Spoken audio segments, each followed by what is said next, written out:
హైదరాబాద్ లో largest క్రెడా and non stop property show ఈ నెల 9, 10, 11 తేదీల్లో కొంపల్లిలో. నమస్తే, వెల్కమ్ టు సుమన్ టీవీ. నేను మీ సాయి. ఆంధ్రప్రదేశ్లో వైఎస్ వివేకానందరెడ్డి హత్య కేసుకు సంబంధించి తాజాగా ఒక అప్డేట్ కనిపించింది. గత కొన్ని సంవత్సరాలుగా కొనసాగుతున్న ఈ సస్పెన్స్కి సంబంధించి కొత్త ప్రభుత్వం వచ్చిన తర్వాత ఒక కంక్లూజన్ వస్తుందనుకున్న సందర్భంలో హోంమంత్రిని సునీత కలిశారు. దీనికి సంబంధించి మనం మాట్లాడదాం. మనతో పాటు Suman TV news chief editor Keshav గారు ఉన్నారు. సార్ నమస్తే. నమస్తే. సో హోంమంత్రిని సునీత కలిసినటువంటి ఈ సందర్భంగా ఈ కేసుకు సంబంధించి తొందరలోనే ఒక సార్ట్అవుట్ దొరుకుతుందని అనుకోవచ్చా? అంటే ఇప్పటి వరకు జరిగింది ఏంటంటే కేసు పరిశీలనకు సంబంధించి స్థానిక యంత్రాంగం, స్థానిక పోలీసు యంత్రాంగం సహకారం అనేది జీరో. దానివల్లనే మేజర్ కాంప్లికేషన్స్ జరిగినాయి. మనం గమనిస్తే కనుక ఒక ఏడాదిన్నర క్రితం ఈ కేసులో ప్రధానమైన ఆరోపణలు ఎదుర్కొంటున్నటువంటి ఎంపీ అవినాష్ రెడ్డిని అరెస్ట్ చేసే వరకు వెళ్ళి ఆయన తండ్రి గారి ఆరోగ్యం పరిస్థితి బాగాలేదు, ఆయన తల్లి గారి ఆరోగ్యం పరిస్థితి బాగాలేదు, చివరికి హాస్పిటల్ దగ్గర కూడా లోకల్ పోలీసులు చేతులు ఎత్తేసారు. మీరు అరెస్ట్ చేస్తే లేదా అదుపులోకి తీసుకుంటే ఎలాంటి శాంతి భద్రతల సమస్య వచ్చినా మేమేం చేయలేమని చేతులు ఎత్తేసారు. అది కీలకమైనది. అప్పటి వరకు సిబిఐ ఎంక్వైరీ, ఎందుకంటే ఈ కేసులో సిబిఐ ఎంక్వైరీ ప్రధానమైనటువంటి అంశం. రాష్ట్రంలో అధికారంలోకి వచ్చిన తర్వాత జగన్మోహన్ రెడ్డి ప్రభుత్వం ఆ నిర్ణయం తీసుకోలేదు. కోర్టు ద్వారా సునీత గారు పోరాటం చేసి ఒక ఆర్డర్ తెప్పించారు. దానివల్ల సిబిఐ కేసు హ్యాండ్ ఓవర్ చేయాల్సిన పరిస్థితి వచ్చింది. కేసు దాదాపు 80% సాల్వ్ చేసినట్టుగా సిబిఐ అధికారులు చెప్తున్నారు. దానికి సంబంధించిన డేటా కూడా సిబిఐ అధికారులే తనకి మీకేమైనా ఉపయోగపడుతుందేమో చూడండి అని హ్యాండ్ ఓవర్ చేశారు అనే ఆ అంశాలన్నింటిని పెట్టుకుని ఎలక్షన్స్ ముందర సునీత గారు ప్రజెంటేషన్ కూడా ఇచ్చారు. సో అందరికీ, మీడియాకి అందరికి కూడా ఒక క్లారిటీ ఇచ్చేటువంటి ప్రయత్నం జరిగింది. ఎవరికి కాంటాక్ట్ అయ్యారు, ఏమేమి ఉన్నాయి, అక్కడ డాట్స్ కలపాల్సినటువంటి అంశాలు ఏంటి, ఇవన్నీ కూడా ఆమె ఎక్స్ప్లెయిన్ చేశారు. ఇప్పుడు సిబిఐ ఎంక్వైరీకి పూర్తి సహకారం అందించాల్సింది స్థానిక యంత్రాంగం. ప్రభుత్వం మారింది కాబట్టి బహుశా మర్యాదపూర్వకంగా రాష్ట్ర హోంశాఖ మంత్రి వంగలపూడి అనితని కలిశారు. కేసు వీలైనంత వేగంగా కంప్లీట్ చేయడానికి కావాల్సినటువంటి సహకారం అందించాల్సిందిగా విజ్ఞప్తి చేశారు. ఆమె కూడా పాజిటివ్గా రెస్పాండ్ అయ్యారు. మీడియాతో విషయం ఇంకా క్లియర్గా చెప్పకపోయినప్పటికి కూడా అక్కడి నుంచి వచ్చినటువంటి ఇన్ఫర్మేషన్ బట్టి చూస్తే కనుక ఈ కేసు పరిష్కారం విషయంలో రాష్ట్ర ప్రభుత్వం చిత్తశుద్ధితో వ్యవహరిస్తుంది, ఎలాంటి సహకారం కావాలన్నా కానీ అండగా నిలుస్తాం అనేటువంటి భరోసాని ఇచ్చారు. ఎన్నికల ప్రచారంలో అయితే ముఖ్యంగా టీడీపీ కానీ జనసేన కానీ ప్రధానమైనటువంటి ఆరోపణగా ప్రచారంలో అస్త్రంగా వివేక హత్య గురించే ప్రధానంగా మాట్లాడడం జరిగింది. సో ఇప్పుడు అధికారంలోకి వచ్చి నెల దాటిపోయింది, ఇంకా ఈ కేసుకు సంబంధించి అంత స్పీడప్ అయితే కనిపించినట్టయితే ఇప్పటివరకు ఏం అప్డేట్స్ కనిపించట్లేదు. అంటే ప్రొసీజర్ ప్రకారం కేసు విచారణ అనేది ముందుకు సాగుతుంది. సో ఇప్పుడు గవర్నమెంట్ మారింది. అది ఇంకోటి, ఎన్నికల సమయంలో ప్రతిపక్షాలు, అంటే అప్పుడున్న ప్రతిపక్షాలు ఇప్పుడు అధికారంలో ఉన్నాయి కాబట్టి కూటమి కంటే కూడా ఎక్కువ దీని మీద ఫోకస్ పెట్టింది Congress party PCC chief Sharmila, అలానే వైఎస్ వివేకానందరెడ్డి గారి కుమార్తె నర్రెడ్డి సునీత. వీళ్ళిద్దరూ ఎక్కువ ఫోకస్ పెట్టారు. కడప ప్రజలకు అందరికీ కూడా వాళ్ళు చేసిన విజ్ఞప్తి ఏంటంటే, ఎవరైతే హంతకులో వాళ్లే ప్రజాప్రతినిధులుగా చలామణి అవుతున్నారు, మీరు ఒక జడ్జిమెంట్ ఇవ్వండి అని అడిగారు.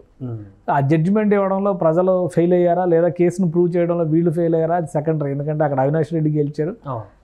ఒక్కటైతే క్లియర్, జగన్మోహన్ రెడ్డి గవర్నమెంట్ని ఓడించండి అనేటువంటి పిలుపుని మాత్రం రాష్ట్రం మొత్తం రిసీవ్ చేసుకుందనే సంకేతం ఉంది. ఎందుకంటే 164 సీట్లతో కూటమి గెలవడం అనేది మామూలు విషయం కాదు.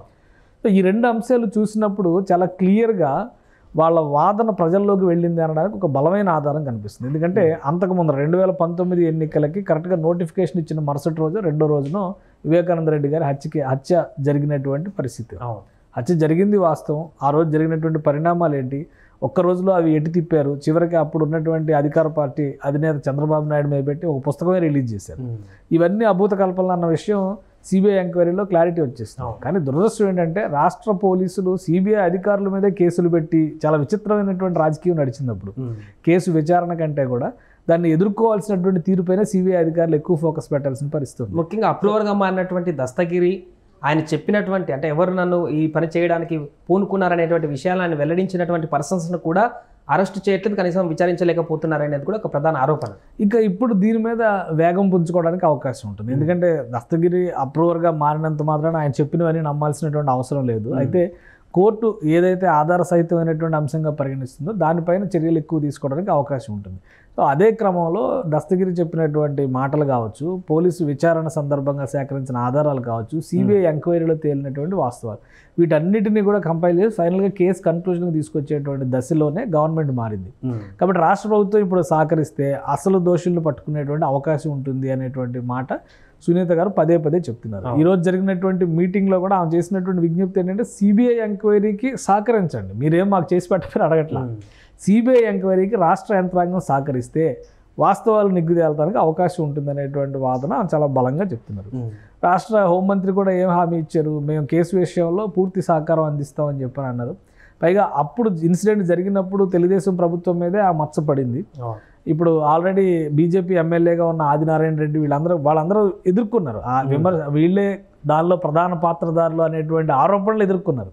వాళ్ళకి ఏ సంబంధం లేదనేటువంటి విషయం సిబిఐ ఎంక్వైరీలో కూడా క్లారిటీ ఇచ్చినా కానీ ఇప్పటికీ కూడా అదే ప్రచారం చేస్తూ వస్తున్నారు. వైఎస్ఆర్ ఫ్యామిలీ నుంచి చూస్తే మనం జగన్మోహన్ రెడ్డి గారు కానీ అవినాష్ రెడ్డి గారు కానీ వీళ్ళ వర్గం చేస్తున్నటువంటి వాదన అంతా కూడా అసలు దోషులు వాళ్లే అనేటువంటి రీతిలో ఉంటుంది.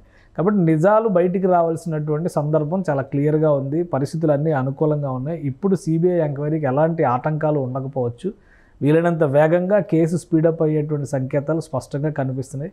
అన్నీ కలిసి చూస్తే 6 నెలల నుంచి సంవత్సరం లోపే అసలు దోషులు ఎవరనేటువంటి విషయంలో కానీ లేదా ఆధారాలు ఉన్నదాన్ని బట్టి ఆ రోజు అరెస్ట్ కాకుండా ఎవరైతే తప్పించుకున్నారో వాళ్ళు అరెస్ట్ అయినా కానీ ఆశ్చర్యపోవాల్సినటువంటి అవసరం లేదు. కాబట్టి ఎండ్ స్టేజ్కి వచ్చేసింది, క్లైమాక్స్కి వచ్చేసింది ఇప్పుడు. కాబట్టి ఈ క్లైమాక్స్లో ఏం జరుగుతుందనే ఉత్కంఠ అయితే ప్రజల్లోనూ ఉంది. సునీత గారు రాష్ట్ర ప్రభుత్వానికి చేస్తున్నటువంటి విజ్ఞప్తి కూడా వివేకానంద రెడ్డి గారి హంతకులను పట్టుకోండి అనేటువంటి మాట. చట్టం నుంచి ఎవరు తప్పించుకోలేరు కాబట్టి ఆ దిశగా చర్యలు ఇక్కడ నుంచి వేగవంతం అయ్యేటువంటి అవకాశం అయితే స్పష్టంగా. గత 5 సంవత్సరాలలో రాజకీయ అవసరాలకు అనుగుణంగా ఈ కేసు ఒక మిగిలిపోయింది అనేటువంటి ఒక సందర్భం మనం చూసాం. అంటే సిబిఐ ఇన్వాల్వ్ అయినా కూడా కేంద్రం కూడా రాష్ట్రంలో ఉన్నటువంటి అప్పటి సీఎం జగన్తో సత్సంబంధం ఉండడం కూడా కొంత ఈ కేసులో స్పీడప్ లేకుండా చేయడానికి కారణంగా కొన్ని ఆరోపణలు వచ్చాయి. బట్ ఇప్పుడు ఈ 5 సంవత్సరాల్లో కూడా అలాంటి పరిస్థితులు ఏమైనా వస్తాయా? బహుశా ఇప్పుడు అటువంటి పరిస్థితి ఉండకపోవచ్చు, కానీ అప్పుడు కేసు విషయంలో కూడా రాష్ట్ర ప్రభుత్వం కేంద్ర ప్రభుత్వం మధ్య ఉన్నటువంటి సత్సంబంధాలు అనేది ఒక డిఫరెంట్ ఆస్పెక్ట్. కానీ కేసు విచారణ విషయంలో మాత్రం సిబిఐకి అప్పగించిన తర్వాత చాలా అంశాలను చాలా ఆధారాలను బయటికి లాగారన్నమాట వాస్తవం. దాని ప్రకారమే ఇంకా ప్రశ్నించాల్సినటువంటి అవసరం ఉన్నది అవినాష్ రెడ్డిని అనేటువంటి దృష్టితోనే వాళ్ళు ఒక అడుగు ముందుకు వేశారు. కోర్టుల నుంచి స్టేలు తెచ్చారు, రకరకాల ప్రయత్నాలు చేశారు, ముందస్తు బెయిల్ తెచ్చారు, అరెస్ట్ కాకుండా ఆర్డర్స్ తెచ్చుకున్నారు.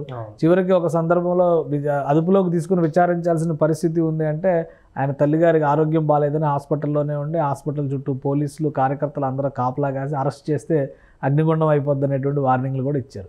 కానీ ఇప్పుడు అటువంటి పరిస్థితి ఉండదు. కాబట్టి ఇప్పుడు జరగబోయేటువంటి విచారణని ఎవరు అడ్డుకునేటువంటి వాతావరణం ఉండదు. ఒకవేళ ఇమీడియట్గా వాళ్ళు విచారణకు సంబంధించి ఇంకేమైనా సందేహాలు సమాచార సేకరణకు సంబంధించి ప్రశ్నించాల్సినవి పెండింగ్లో ఉంటే కనుక వీలైనంత తొందరగా చర్యలు తీసుకోవడానికి ఆస్కారం ఉంటుంది. రాష్ట్ర ప్రభుత్వ యంత్రాంగం కూడా సహకరిస్తుంది కాబట్టి అసలు దోషులు ఎవరు అనేది ప్రపంచానికి తెలియజెప్పేటువంటి ప్రయత్నం సిబిఐ చేయడానికి ఎలాంటి ఆటంకం లేదు. ఇప్పుడు కూడా జాప్యం జరిగిందంటే ఇంకా ఇందులో మళ్ళీ కొత్త రాజకీయ కోణం ఏదైనా ఉందన్నట్టుగా ఆలోచించాల్సిన పరిస్థితి వస్తుంది. కానీ అటువంటి సంకేతాలు ఏవి కనిపించడం లేదు. కాబట్టి గవర్నమెంట్ వచ్చి ఇంకా 2 నెలలు కూడా కాలే, ఎందుకంటే ఇంకా 11వ తారీఖు 2 నెలలు కంప్లీట్ అవుతాయి. ఇక్కడ వేరే సమస్యలు చాలా ఉన్నాయి.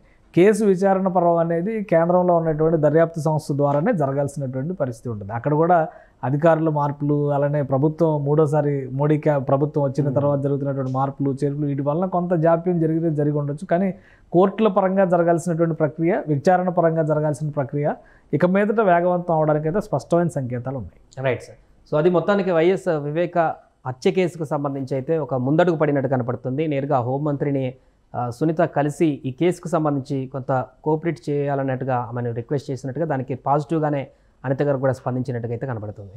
సుమన్ టీవీలో మీ పర్సనల్ అండ్ బిజినెస్ ప్రమోషన్స్ కోసం కింది నెంబర్కి కాంటాక్ట్ చేయండి.